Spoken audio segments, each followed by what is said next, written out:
Hi there, welcome back to my channel. If you are a fan of the strange, dark, and mysterious delivered in story format, then you have come to the right place.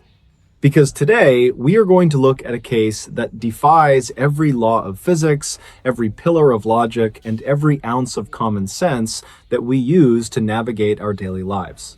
This is a story about a man named Elias Thorne, a piece of technology that should not have functioned, and a series of images that quite literally should not exist in our reality. The man who liked the silence. Elias Thorne was 62 years old, and for the better part of 4 decades, he had lived a life defined by solitude and precision. Elias was a retired surveyor for the United States Forest Service, a man who had spent his career mapping the most rugged, unforgiving corners of the Olympic Peninsula in Washington state. When you spend that much time in the deep woods, in places where the moss grows so thick it swallows the sound of your own footsteps, you develop a certain relationship with the world. You learn that nature is not just trees and dirt, it is a living, breathing entity that occasionally likes to keep secrets. Elias lived in a small, hand-built cabin about 20 miles outside of Port Angeles. He was a man of routine. He woke up at 5 in the morning, brewed a pot of black coffee, and spent his afternoons as an amateur wildlife photographer. But Elias was not looking for pretty pictures of deer to put on a calendar. He was obsessed with the unseen. He wanted to capture the moments when nature thought no one was watching. To do this, he utilized high-end, motion-activated trail cameras, devices designed to withstand the harshest elements and trigger at the slightest hint of movement. In the late autumn of 2024, Elias decided to venture into an area known locally as the Gray Shallows. It was a valley that did not appear on most tourist maps because, frankly, there was no reason for a tourist to go there. The terrain was a nightmare of jagged limestone and widowmakers, which are dead trees leaning precariously against their neighbors, waiting for a gust of wind to bring them crashing down. It was a place where global positioning system signals went to die and where the fog seemed to settle into the earth like a heavy, wet blanket. The discovery in the shallows. On a Tuesday afternoon, while Elias was scouting for a new location to mount his latest camera, a top-of-the-line Apex Sentinel, he spotted something caught in the roots of a massive, upended Sitka spruce. At first, he thought it was just a piece of rusted logging equipment from the early 1900s, but as he climbed down into the muddy depression, he realized it was a camera. Now, this was not one of his cameras. It was an old, heavy, metallic box, roughly the size of a toaster. It looked like a prototype from the late 1970s or early 1980s, but there were no brand names on it. No Nikon, no Canon, no Bushnell. Just a series of hand-etched numbers on the side, 00149. The casing was pitted and scarred, covered in a strange, iridescent film that felt oily to the touch. Despite the fact that it looked like it had been buried in the muck for 30 years, the lens, a thick, bulging piece of glass, was crystal clear. Not a single scratch, not a speck of dirt. It looked back at Elias like a cold, unblinking eye. Elias took the device back to his cabin. He was curious, but he was also a professional. He knew that electronics left in the damp Pacific Northwest for decades usually turned into a corroded mess of copper and plastic. But when he got it under the bright lights of his workbench and managed to pry open the back panel, he did not find a film reel or a standard secure digital card. He found a single, solid block of a black, glass-like material. It had no ports, no pins, and no obvious way to interface with a computer. And yet, as he touched the black block, a small screen on the back of the camera, a screen that should not have had any power, flickered to life. The first recording. The backward rain. Elias sat back, his heart hammering against his ribs. He was a man of science, a man of measurements. He told himself there must be a long-life lithium battery buried deep inside the casing. But as the screen stabilized, he saw a playback menu. There was only one file recorded on the device. The timestamp at the bottom of the screen read December 31st, 9999. Elias chuckled nervously. Glitch in the software, he muttered to the empty room. He pressed the play button. The footage started with a burst of static that sounded like human whispering played at triple speed. Then the image cleared. The camera was positioned in the exact same spot where Elias had found it, the roots of the Sitka spruce. But the forest looked different. The trees were not spruce or fir, they were towering, fern-like structures that pulsed with a faint bioluminescent purple light. In the frame, it was raining, but the rain was not falling from the sky. The droplets were rising from the ground, hovering for a split second in midair, and then accelerating upward into a sky that was the color of a fresh bruise. Elias leaned in closer. He looked for signs of a hoax, like computer-generated imagery or a prank by some tech-savvy hikers, but the lighting was too perfect. The way the light refracted through the upward-moving water was physically flawless. As he watched, a creature moved across the background. It was roughly the size of a black bear, but it moved with the jerky, unnatural gait of a stop-motion animation. It had too many limbs, and as it walked, it left footprints in the air that stayed glowing for several seconds before fading. The second minute, the observer. The footage was 10 minutes long. By the 3-minute mark, the camera's perspective began to shift, even though the device was clearly stationary. It was as if the space around the camera was warping. The trees began to melt like wax, flowing into one another until the landscape was a flat, shimmering plain of obsidian. Then, a figure appeared. It started as a pinprick of white light in the center of the frame. Slowly, it grew larger, walking toward the lens. As it got closer, Elias felt a cold sweat break out across his forehead. The figure was a man. He was wearing a Forest Service uniform, the exact same olive drab jacket and wide-brimmed hat that Elias had worn for 30 years. The man on the screen stopped 10 feet from the camera.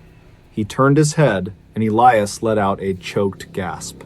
The man was Elias, but not the Elias Thorne, who was 62 years old.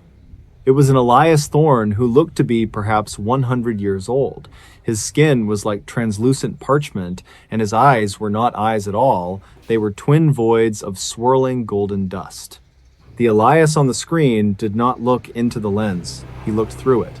He reached into his pocket and pulled out a small metallic box, the same box Elias was holding in his hands right now.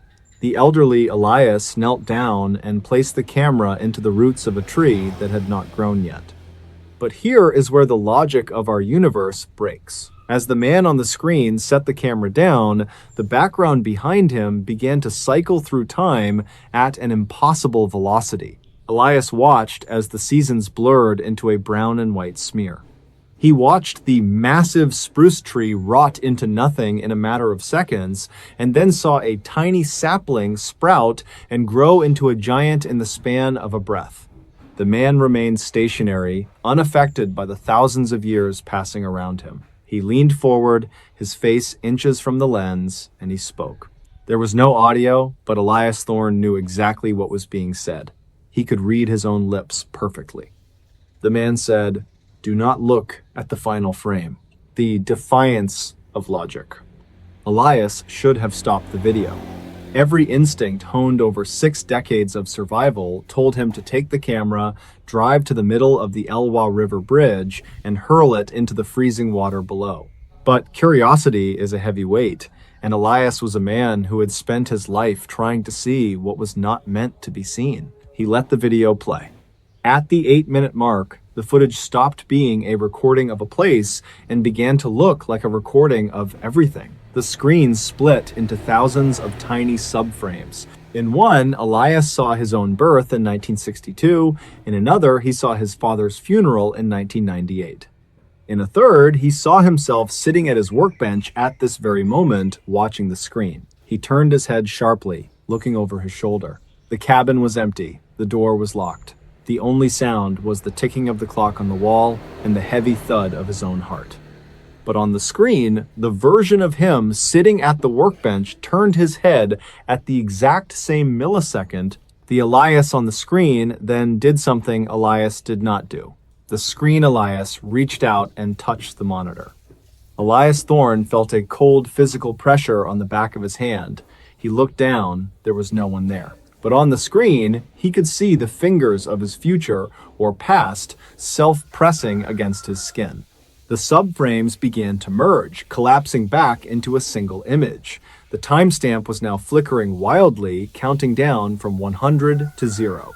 90, 80, 70.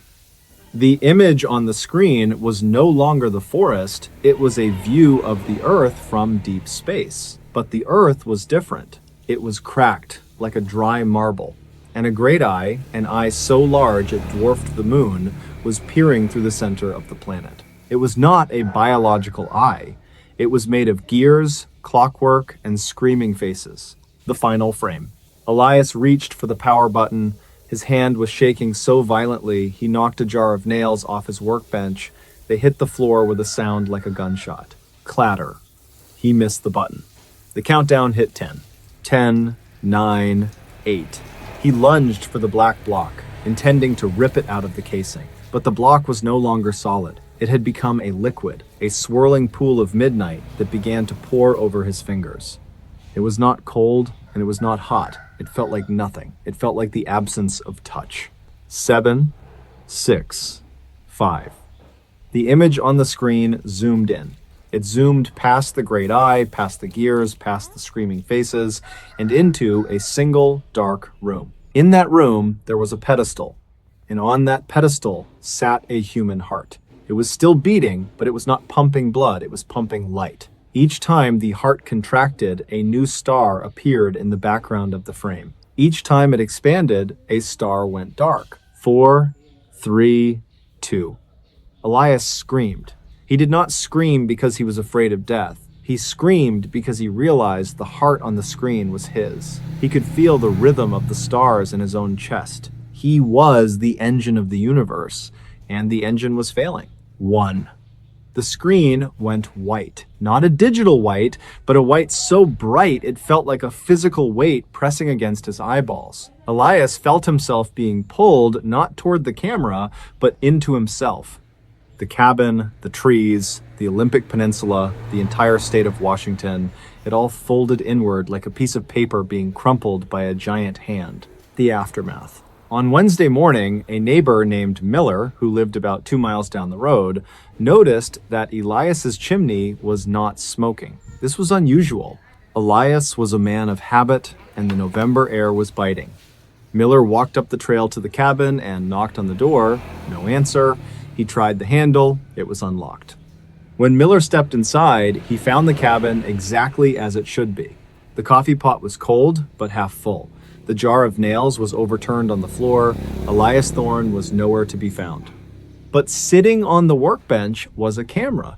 It was a rusted, metallic box with the numbers 00149 etched into the side. Miller, being a curious man himself, picked up the camera. He noticed it felt unusually light, almost as if it were hollow. He turned it over in his hands and saw a small screen on the back. It was dark. He pressed a button. The screen flickered to life. There was one file on the device. The timestamp read November 14th, 2026. That was tomorrow's date. Miller pressed play. The footage was a single static shot of the interior of the cabin. In the center of the frame was Miller himself standing at the workbench holding the camera. In the video, Miller looked confused. He looked around the room just as the real Miller was doing at that very second. But in the video, behind Miller, a door that led to the cellar, a door that Miller knew was bolted shut, slowly began to creak open. In the real cabin, Miller heard the bolt slide back. He did not turn around. He could not. His eyes were locked on the screen of the camera. On the display, he saw a hand reach out from the darkness of the cellar. It was a hand with translucent skin, like parchment. It reached for Miller's shoulder. The real Miller felt a cold, dry palm press against his jacket. And then the camera's battery died. When the local sheriff arrived 3 hours later, the cabin was empty. There were no signs of a struggle, no blood, no forced entry. The only thing they found was a trail camera sitting on the workbench. When the forensic team tried to power it on, they found that the interior of the camera was completely empty. No wires, no motherboards, no battery. It was just an empty metal box with a lens made of common glass. Elias Thorne and Miller were never seen again. Some say they are still out there in the gray shallows, caught in a loop of time that refuses to let them go. Others say that some things are recorded not because they happened, but because the act of recording them makes them happen.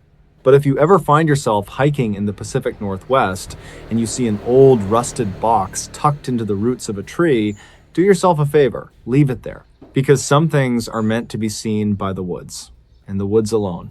Hi there, welcome back to my channel. If you are a fan of the strange, dark, and mysterious delivered in story format, then you have come to the right place, because that is all we do every week. Today's story is one that defies every law of physics and logic known to man. It is a story about a man who tried to hide a secret so deep that the earth itself should have swallowed it forever. But as he would soon find out, some things simply refuse to stay buried. Elias Thorne was a man who lived his life by the measurement of a level and the strike of a hammer. At 58 years old, he had spent over 30 years as a high-end contractor in the rugged, forested terrain of northern Vermont. He was a man of cold, hard facts. He did not believe in luck, he did not believe in fate, and he certainly did not believe in ghosts. To Elias, if you could not see it, touch it, or bolt it down to a foundation, it did not exist. He was the kind of man who woke up at 4 o'clock in the morning, drank his coffee black, and could tell you the moisture content of a piece of oak just by the weight of it in his palm. He had built hundreds of homes, reinforced dozens of crumbling structures, and he took pride in the fact that when Elias Thorne built something, it stayed built. In the late autumn of 2024, Elias took on a project that most other contractors in the county had turned down. It was the total renovation and stabilization of the old Miller estate.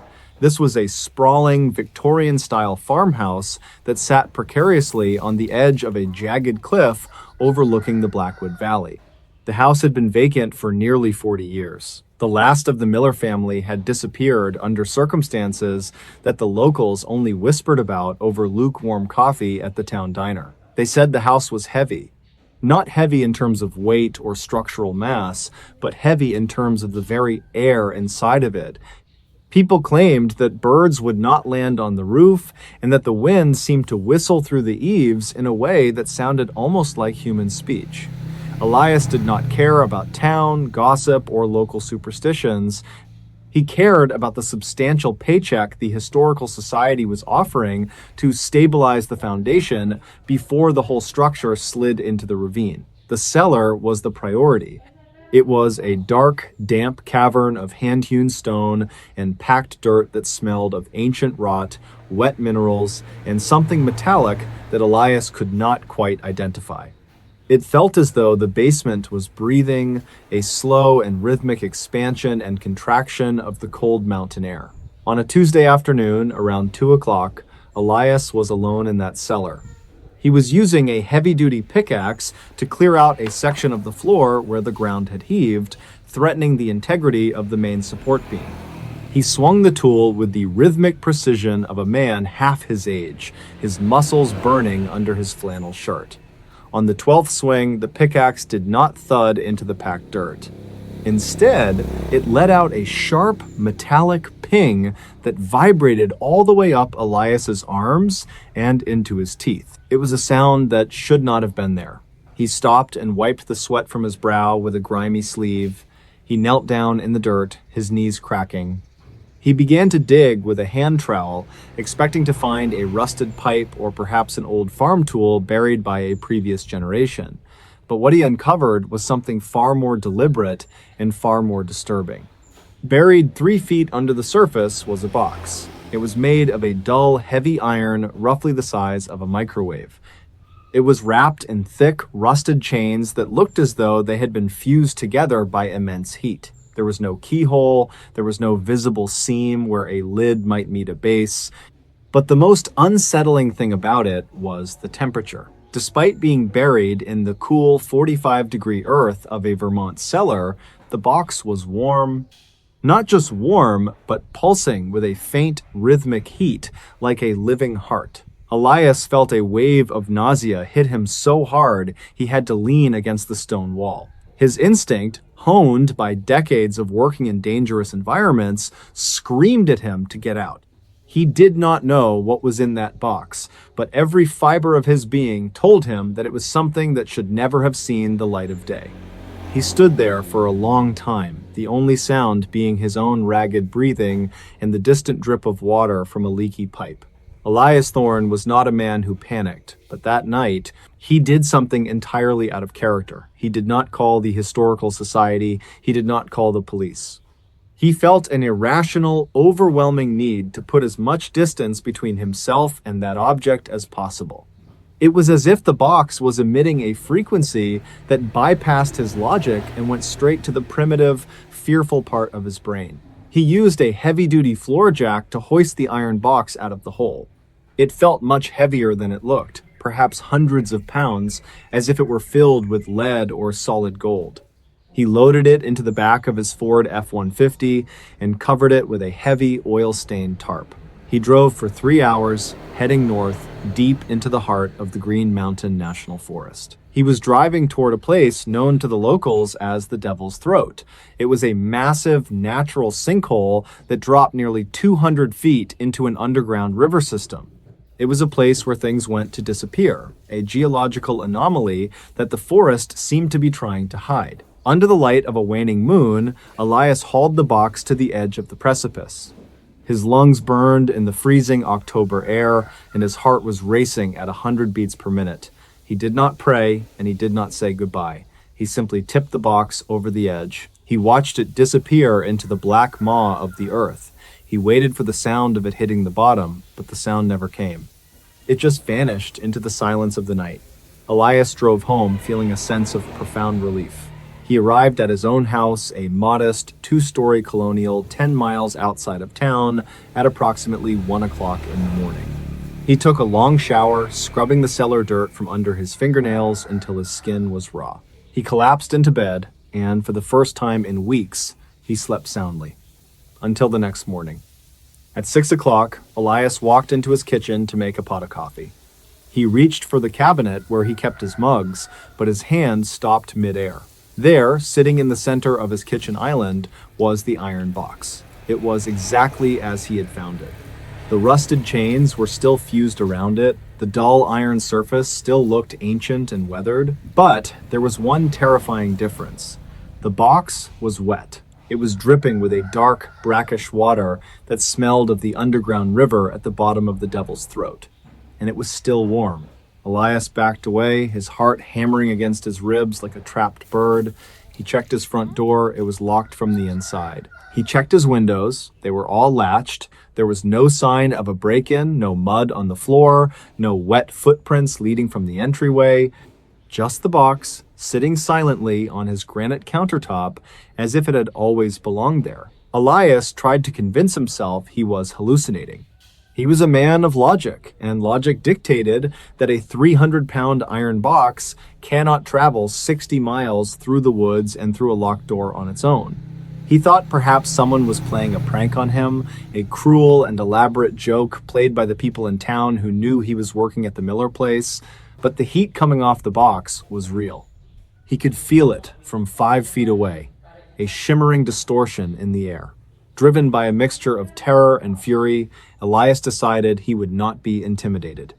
If 60 miles was not enough, he would go further. He spent the day at a local construction site, taking several bags of high-strength, quick-dry concrete. He returned home, hauled the box back into his truck, and drove toward the coast of Maine.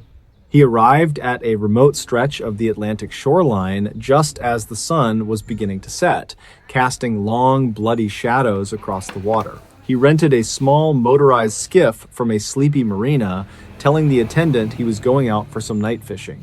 He loaded the box, the concrete, and a large plastic drum onto the boat.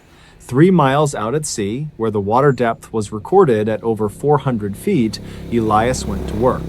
He placed the iron box inside the plastic drum. He poured the wet concrete over it, filling the drum to the very brim. He waited 2 hours for the mixture to harden into a solid 1,000-pound pillar of stone.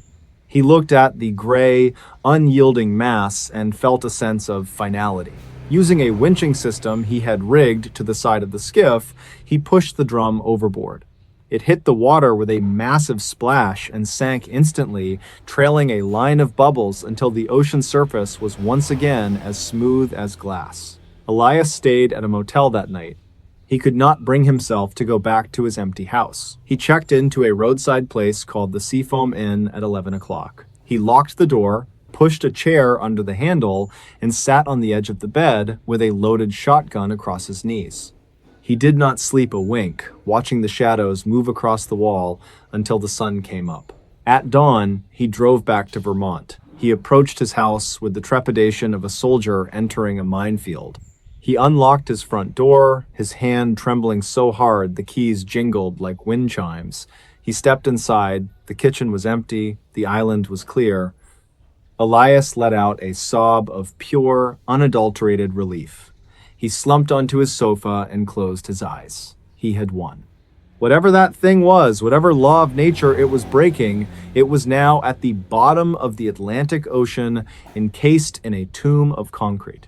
He decided he needed a drink to steady his nerves.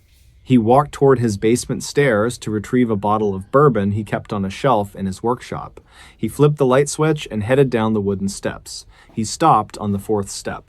The basement floor was covered in 6 inches of salt water, the air smelled of brine and seaweed, and there, sitting in the middle of the flooded floor, was the iron box. But it was not just sitting there. This time, it was different. The concrete he had poured around it was gone, vanished as if it had never existed. But the surface of the iron was covered in fresh barnacles and clinging sea anemones that were still pulsing with life. The box was vibrating now, a low-frequency hum that Elias could feel in the marrow of his bones. And the chains, the fused, rusted chains that had held it shut for perhaps a century, they were beginning to crack. At this point, Elias Thorne's mind began to fracture. He was a man who had lived 60 years believing the world worked a certain way. You build a wall and it stays upright. You dig a hole and it stays empty. But this was a direct assault on the foundation of his reality. He did not go to work. He did not answer his phone. He spent the next 48 hours sitting in his living room, staring at the basement door. He could hear the box humming. It sounded like 1,000 bees trapped in a lead pipe. Every few hours, he would hear a sharp clink, the sound of another link in those ancient chains snapping under an internal pressure that defied explanation. He realized then that the box was not coming back to him in a physical sense. It was not traveling.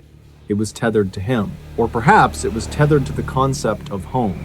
By finding it in that cellar at the Miller estate, he had somehow invited it into his life, and now it refused to be uninvited. He felt a deep, soul-aching connection to the object, a magnetic pull that was drawing him back down into the basement. On the third night, Elias had a realization. If he could not hide it and he could not destroy it, he would have to face it. But first, he would try one last desperate act, an act that defied everything he stood for as a builder. He went into his garage and grabbed his industrial oxyacetylene torch. He descended into the flooded basement, his boots splashing in the seawater that refused to drain despite the sump pump running constantly. He knelt before the box. The heat coming off it was now so intense that the water around it was beginning to simmer. Steam rose in thick white plumes, filling the basement with a ghostly fog that obscured the walls. Elias ignited the torch. The blue flame hissed with the temperature of 5,000 degrees. He aimed the tip at the center of the box, intending to melt the iron into a puddle of slag. He wanted to see what was inside, to kill whatever heart was beating within that metal shell. As soon as the flame touched the metal, the humming stopped. The basement fell into a silence so absolute it felt like he had gone deaf. Then a voice spoke. It did not come from the box. It did not come from the air. It came from inside Elias's own skull. echoing against his temples. It was a voice that sounded like grinding stones and shifting earth, a voice that had not spoken in an age. It said, "You cannot bury what is already inside." The iron box began to glow with a dull internal light, shifting from black to a deep, bruised purple. The remaining chains did not just break, they evaporated into red dust that hung in the steaming air. Elias dropped the torch into the water, where it hissed and died. He tried to run, he tried to scramble back up the stairs, but his feet felt as though they were rooted to the concrete floor. He looked down and saw that the seawater was no longer water. It was shadows. Dark, liquid shadows that were rising up his legs, pinning him in place like quicksand. The lid of the box, which had no hinges, began to slide upward with a sound like grinding teeth. It did not reveal gold or jewels or even a body. It revealed a mirror. But it was not a mirror that reflected the basement or Elias's terrified, tear-streaked face. It reflected the Miller estate. Specifically, it reflected the cellar where he had first found the box. Elias watched in horror as the image in the mirror shifted. He saw a man in the cellar. The man was holding a pickaxe. The man was swinging it with the rhythmic precision of a contractor. He saw the pickaxe hit something metallic. He saw the man kneel down and uncover an iron box wrapped in fused chains. The man in the mirror was Elias. But it was not the Elias of 3 days ago. It was an Elias who looked much older, his hair completely white, his skin like yellowed parchment stretched over bone. The Elias in the mirror looked up, and for a split second, their eyes met. The mirror Elias had an expression of such profound, soul-shattering despair that the real Elias felt his heart skip a beat. It was the look of a man who had been caught in a loop for an eternity. Then, the box snapped shut with a sound like a gunshot. The shadows receded instantly. The seawater vanished. The steam cleared, leaving the air cold and dry. Elias was standing in his basement, alone. The floor was bone dry. The air was cool and smelled of nothing but dust and old wood. The iron box was gone. There were no barnacles, no salt, no evidence that anything had happened at all. Elias stumbled back, gasping for air, his lungs feeling as though they were filled with ash. He ran upstairs, checking every room, every closet, every cabinet. The box was nowhere to be found. He checked his kitchen island. It was clear. He checked his truck. The bed was empty. He sat in his living room for hours, waiting for the humming to start again. He waited for the smell of brine or the feeling of heat, but nothing happened. The world was normal again. The laws of physics had been restored, and the sun began to rise over the Vermont hills, casting a beautiful, deceptive light over the landscape. He convinced himself it had been a nervous breakdown. The stress of the Miller project, the isolation of the rural house, the legends he had heard at the diner, it had all combined to create a vivid, terrifying hallucination. He decided right then and there to quit the job. He would call the Historical Society and tell them he was retiring effective immediately. He would sell his house and move somewhere flat, somewhere new, somewhere without a history. He went to his bedroom to pack a bag. He wanted to go to Florida or Arizona or anywhere that did not have cellars or mountains. He opened his closet to grab his suitcase, but his hand froze on the handle.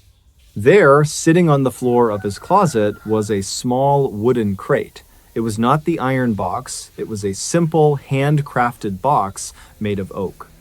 It looked familiar, like something he might have built himself years ago. Elias reached out and touched it. It was cold, unnaturally cold. He pulled the lid open with a trembling hand. Inside the box was a photograph. It was a black and white image, yellowed with age and brittle at the edges. It showed the Miller farmhouse as it looked in the year 1895. Standing on the front porch was a family, the father, the mother, and 2 small children. Elias looked closer at the father. The man was wearing a heavy canvas coat and holding a hammer. He had the same eyes as Elias, the same jawline, the same way of standing with his shoulders slightly hunched. Elias turned the photograph over.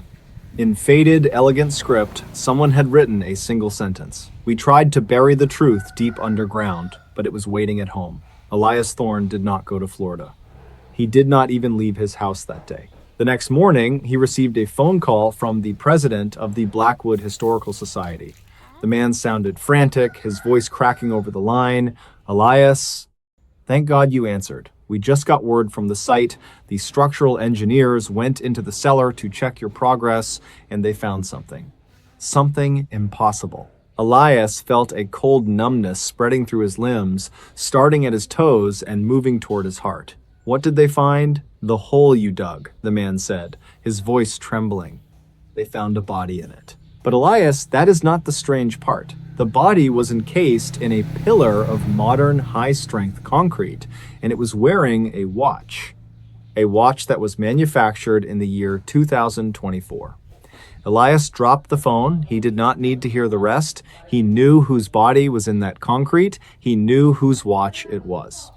He walked to his bathroom and looked in the mirror. He watched as his hair, strand by strand, turned from salt and pepper to a ghostly, stark white. He watched as the wrinkles on his face deepened into the lines of the man he had seen in the mirror of the iron box. He understood now. The box was not an object. It was a marker. It was a physical manifestation of a debt that had been owed by his bloodline for over 100 years. The Millers had not disappeared. They had been folded into the very foundation of the land, and the land was finally calling for the rest of the debt to be paid. Elias, by digging in that cellar, had stepped back into the gears of a machine that had never stopped turning. He walked out of his house and got into his truck. He did not drive to the police. He did not drive to a hospital. He drove back to the Miller estate. He walked down into the cellar. The engineers were gone, likely fleeing in terror or calling for reinforcements from the capital. The hole was there, gaping like an open wound in the earth. The pillar of concrete sat in the center, partially unearthed, looking exactly like the one he had dropped into the Atlantic Ocean. Elias climbed into the hole. He lay down on top of the cold, hard concrete that contained his own future corpse. He closed his eyes and felt the heat beginning to rise from the dirt beneath him. He heard the faint, rhythmic pulse of a heart. Thump, thump, thump, thump. The earth began to shift. The stones of the foundation began to groan and wail as if they were alive. He felt the shadows rising from the corners of the room, liquid and dark, wrapping around his ankles and his waist like the arms of a long-lost relative. He was not afraid anymore. He was a man of logic, after all. And the logic here was simple. Some things are meant to stay buried. And if you are the one who uncovers them, you become part of the secret. As the dirt began to spill over the edge of the hole, covering his legs, then his chest, then his face, Elias Thorne heard one final sound. It was the sound of an iron box clicking shut, the chains fusing together with a heat that felt like a warm embrace.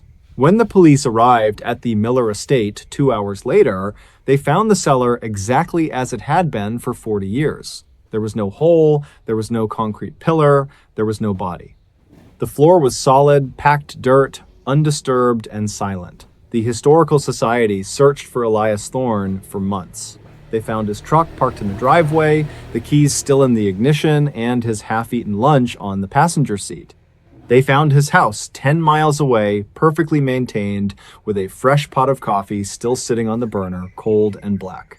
But Elias Thorne was gone. The locals still talk about the Blackwood Valley. They say that if you go to the old Miller estate on a quiet October night, when the moon is waning and the air is 45 degrees, you can hear something strange coming from the ground beneath your feet. It is not a ghost. It is not a scream. It is the sound of a hammer hitting a nail over and over again, a man trying to build a home inside a grave. And if you are brave enough to walk down into that cellar, you might find something sitting in the middle of the floor. A dull iron box wrapped in fused chains, pulsing with a heat that defies every law of science known to man. But if I were you, I would leave it exactly where it is. Because as Elias Thorne learned the hard way, you can bury a secret as deep as you want, you can throw it into a sinkhole or sink it in the deepest part of the ocean, but it will always be waiting for you when you get home. If you found this story compelling, please remember to hit the like button and subscribe for more stories of the strange, dark, and mysterious.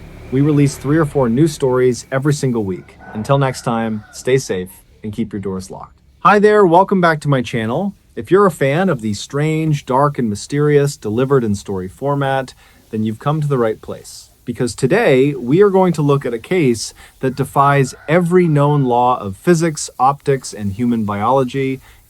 This is the story of a man named Arthur Miller, a clockmaker from a small, quiet town in Vermont, who discovered that the man in the mirror wasn't actually him. The man who lived by the second Arthur Miller was a man of absolute routine. At 62 years old, he had spent the better part of 4 decades hunched over a workbench, peering through a jeweler's loupe at the tiny brass heartbeats of grandfather clocks and pocket watches. He liked things that made sense. He liked things that followed the rules of gear ratios and tension.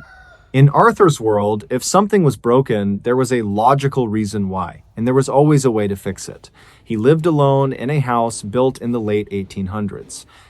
It was a sturdy, creaky place filled with the constant rhythmic tick-tock of dozens of timepieces. To anyone else, the noise would be maddening. To Arthur, it was the sound of safety. It meant everything was in its proper place. Everything was synchronized.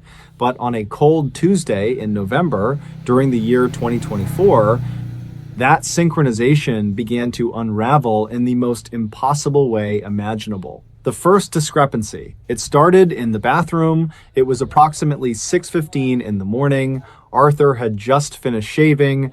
He was using a straight razor, a tool that requires immense focus and a steady hand. He wiped the remaining foam from his chin with a warm towel and looked into the medicine cabinet mirror to check his work. Now, we've all looked in the mirror thousands of times. We know exactly how it works. You move, it moves. You blink, it blinks. It is a perfect, instantaneous physical law. But as Arthur reached out to close the cabinet door, he noticed something that made the hair on the back of his neck stand up. As his hand moved toward the door handle, his reflection's hand lagged, just for a fraction of a second. It was so subtle that Arthur initially dismissed it as a trick of the light, or perhaps a dizzy spell from standing up too quickly. He paused, his hand hovering an inch away from the glass. He waited. The reflection waited too. Arthur moved his hand back. The reflection followed. He moved it again. This time, it was perfect. He let out a long breath, shook his head, and muttered something about needing a stronger prescription for his glasses. He closed the cabinet, the glass swinging shut, and he walked out of the room. He didn't see that. For 2 seconds after he turned his back, the reflection in the closed mirror stayed perfectly still, staring at the back of his head. The persistence of vision. Over the next week, the glitches became harder to ignore. Arthur began to conduct small, secret tests. He would be brushing his teeth and suddenly stop, trying to catch the reflection off guard. He would wink rapidly. He would make strange faces. Most of the time, everything was normal. But then, on Friday night, as the clock in the hallway struck 11 o'clock, Arthur went to wash his face before bed. He splashed cold water on his skin, kept his eyes closed for a moment, and then looked up into the mirror while patting his face dry with a towel. He wasn't smiling. He was tired. His eyes were heavy and his mouth was set in a neutral downward line. But the man in the mirror? The man in the mirror was grinning. It wasn't a friendly grin. It wasn't the smile of a man who had just heard a good joke. It was a wide, toothy, ear-to-ear leer that stretched the skin of the reflection's face until it looked like parchment about to tear. Arthur froze. His heart hammered against his ribs like a trapped bird. He stared at his own eyes in the glass. But the eyes looking back weren't his. They were wider. They were darker. Arthur blinked. He rubbed his eyes. When he looked again, the reflection was normal. It looked tired, just like him. There was no grin. "I'm losing my mind," Arthur whispered to the empty room. "I've been working too hard. The fumes from the cleaning, solvents, that's it." It's the chemicals. But deep down, he knew. In a house full of clocks that measured the objective truth of time, something was now operating outside of it. The investigation Arthur couldn't sleep. He spent the entire night sitting in his armchair, listening to the chorus of 100 clocks. Tick, tock, tick, tock. By 3 in the morning, he had convinced himself that the mirror was the problem, not his brain. Maybe it was the silver backing. Maybe the glass had been manufactured with some kind of defect that created a visual echo. It was a stretch, but it was better than the alternative. The next morning, he went to a local hardware store and bought 3 large floor-length mirrors. He brought them home and lined them up in his living room, creating a makeshift hall of mirrors. He wanted to see if the phenomenon was localized to the bathroom or if it followed him. He stood in the center of the room. To his left, a reflection. To his right, a reflection. Directly in front of him, a third. He raised his right arm. Mirror 1, arm raised. Mirror 2, arm raised. Mirror 3, arm raised. He turned in a circle. Everything seemed fine. He felt a wave of relief wash over him. It was just the bathroom mirror. He would take it down, break it, and bury the shards in the backyard. Problem solved. But then he stopped. He looked at the mirror on the far left. In that reflection, the living room behind him was different. In the real room, his cat, a tabby named Barnaby, was curled up on the rug. In the mirror on the left, the rug was empty. Arthur turned his head to look at the real rug. Barnaby was right there, sleeping soundly. He looked back at the mirror. In the reflection, the door to the kitchen was open. In the real room, Arthur could see out of the corner of his eye that the kitchen door was shut tight. Then, the reflection of Arthur in the left-hand mirror did something truly impossible. While the real Arthur was standing perfectly still with his hands at his sides, the reflection slowly reached into its pocket, pulled out a pocket watch, Arthur's favorite silver Hamilton, and checked the time. The real Arthur's pockets were empty. The barrier thins Arthur backed away from the mirrors, his breath coming in ragged gasps. He stumbled into his workshop and locked the door. He didn't know what he was running from. How do you run from your own likeness? He sat at his workbench, the familiar tools offering no comfort now. He looked at the various glass domes covering the clocks he was repairing. Even there, in the curved surfaces of the glass, he could see it. His reflection was moving independently. It was as if a movie was playing on every reflective surface, but the actor was refusing to follow the script. The other Arthur was pacing. It was looking around the workshop. It was touching the tools on the reflected workbench. Arthur grabbed a heavy wrench and smashed the glass dome of a nearby clock. He smashed the window. He smashed the polished chrome of a desk lamp. He went on a rampage through his house, covering every mirror with sheets, breaking every picture frame, and painting over the windows with thick, black acrylic. He lived in darkness for 3 days. He didn't dare turn on the lights, fearing that even a slight shimmer on a polished floorboard would reveal that thing watching him. The sound of one hand clapping. By the 4th day, the silence of the house was broken. But it wasn't the clocks. Arthur had let them all run down. He hadn't wound a single one. For the first time in 30 years, the Miller house was silent. Or it should have been. From behind the sheet-covered mirror in the hallway, Arthur heard a sound. Talk. Just one. A heavy, metallic click. Then a voice. It wasn't a loud voice. It was a dry, raspy whisper that sounded like sandpaper on wood. It was coming from the other side of the glass.